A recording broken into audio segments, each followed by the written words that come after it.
G'day guys, out here doing a little bit of testing. Well, actually we've got a sunny day, well a sunny morning I should say, in the middle of a pretty sodden week, so we're not really doing much in the way of testing.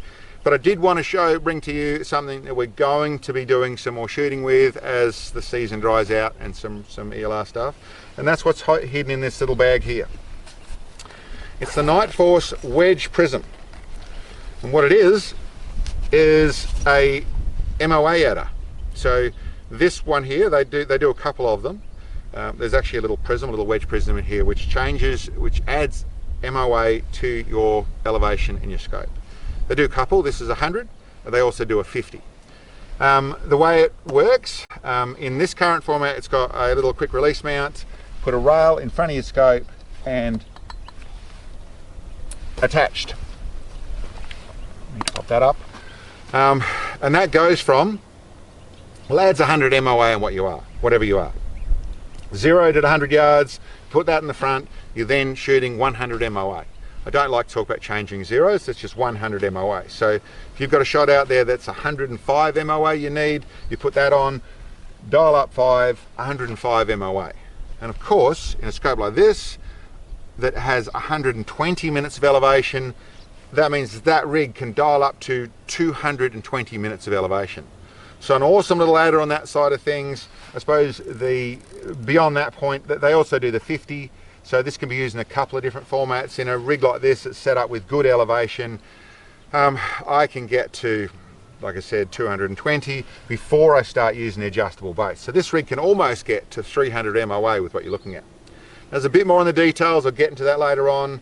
They also have the 50 MOA unit, so for guys who've only got a 70 or 80 usable minutes in the elevation, you can put the 50 on the front, and that gets you out to the 130s and 140s and things like that. So listen, good idea. I did want to test, and I wanted to show you the vision, because years ago I spoke to people who build this sort of stuff in smaller units. They said it wasn't possible. You were going to get too many problems with the light, with the vision, once you went over, I think it was 30 minutes. So to see them in 50 and 100, awesome. That said, well, I wanted to see what that vision looked like myself, and so I've actually taken some images so you can actually see that. The image is just as clear. It's obviously 100 MOA difference, and as for accuracy, at this stage I've checked it on the wall, and yes, it moved 100 minutes, so it's all good on that score. There is some things I can see that I want to do some other work with it. You have to line up your scope to get the right height to the prism, so I think that's going to be some issues in some places, but that's all set up and and the normal things you have to do with a scope as well.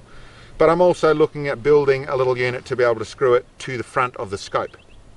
So then I'll be able to use it on open top barrels, all that sort of stuff. That's just my own little thing. How well that works we'll have to see, but I want to be able to run it through its paces, test it a lot, and I suppose it fits right into the brackets of what I've been looking for, is that sort of overall simple but thorough combination that gives you sort of usable MOA.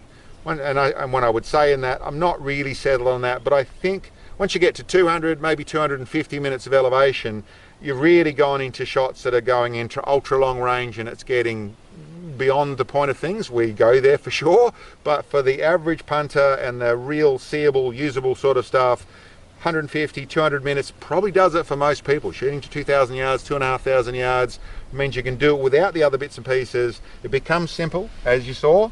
Bolt on and bolt off to a simple put away, easy to use, carry it on your belt in that little satchel here.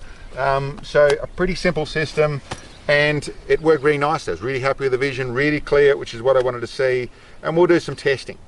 What I'm actually setting on, this is the 22 Magnum, which was set up to be able to show it off nicely, but coincidentally that target I'm looking at down there, which is just under 1,100 yards away, I would need something like this to do it properly, because that shot is going to be 150 to 160 minutes of elevation.